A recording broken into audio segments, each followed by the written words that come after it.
Has Conor McGregor failed as a coach on the first episode of The Ultimate Fighter? I'm going to recap this episode, but before I do that, if you're brand new here, make sure you subscribe as we have brand new videos every single week. So this series works a little bit different. We have the prospects versus the veterans. That sort of veterans versus prospects is an interesting gimmick, but it's nothing more than a gimmick, because if you look at all of these guys' records, they all have similar records anyway. Some of the veterans are younger than the prospects and have less fights than the prospects.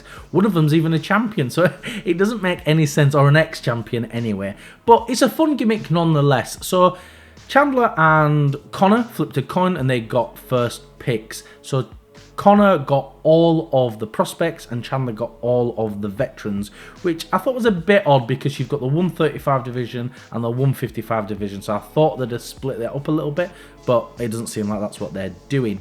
But I do think Chandler being in charge of all the veterans makes a lot of sense, because he came in to the UFC much later as a veteran. And so I think he's got that experience and he can work along with these guys quite well. And then Conor, of course, came through the UFC as a prospect, as an ex-champion at Cage Warriors.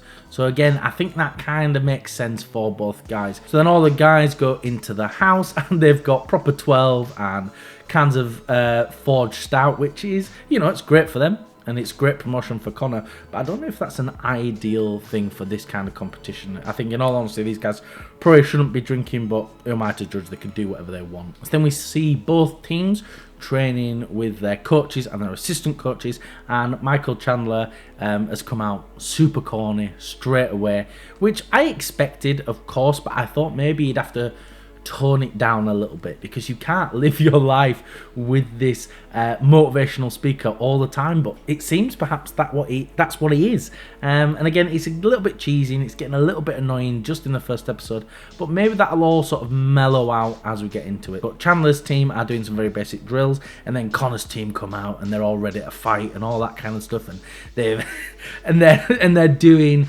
hard sparring, but they've all got gear on and they're all going really slow. So again, it's this sort of TV nonsense. They try to like create this juxtaposition of that Conor's this cool, savage coach and he's got more training really hard, when in reality they're all kind of doing the same thing. So again, it's just fun for reality TV. So Conor and Chandler then decided rankings for each members of their team, and then that had set a seed for who they're fighting in the tournament. I mean, which has got to suck. Imagine Michael Chandler comes out, tells you you're ranked 4th and you're dog shit. That must be so embarrassing. Sets up our first fight of The Ultimate Fighter. We have Roosevelt Roberts versus Nate Jettison.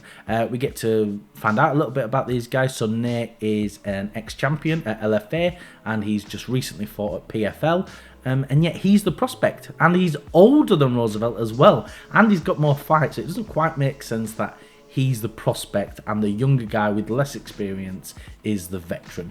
But it seems that the veterans are really focused on if you've fought in the UFC before, not if you're technically a veteran. And then we move on to the first morning of the first fight, and the official weigh-ins are happening.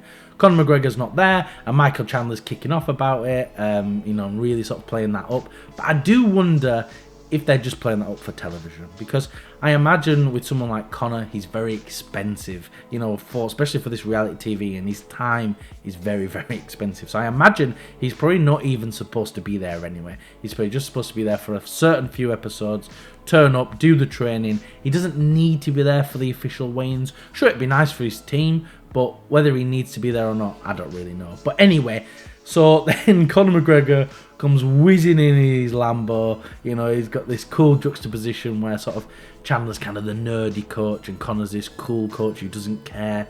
But again, I think they're both very much invested in these fighters, or at least it seems, especially with Conor bringing in a lot of his own teammates. So again, I just feel like that's a lot of TV magic and sort of TV fluff. But then we get into the actual fight itself.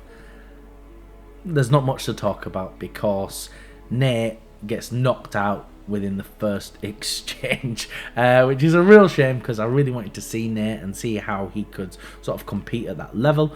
And it must be heartbreaking for someone like that. You've come on this big reality TV show, and then you get knocked out straight away.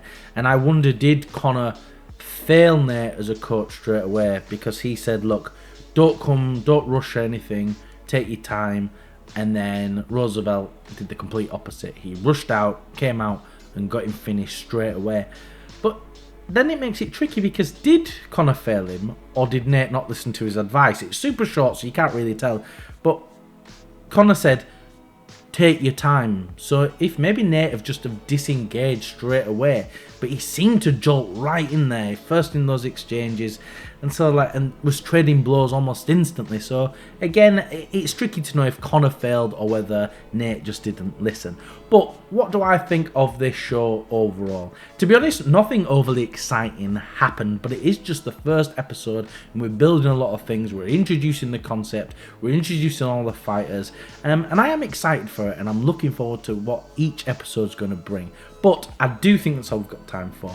Thank you for watching. If you can like, comment and subscribe, it really does help us out.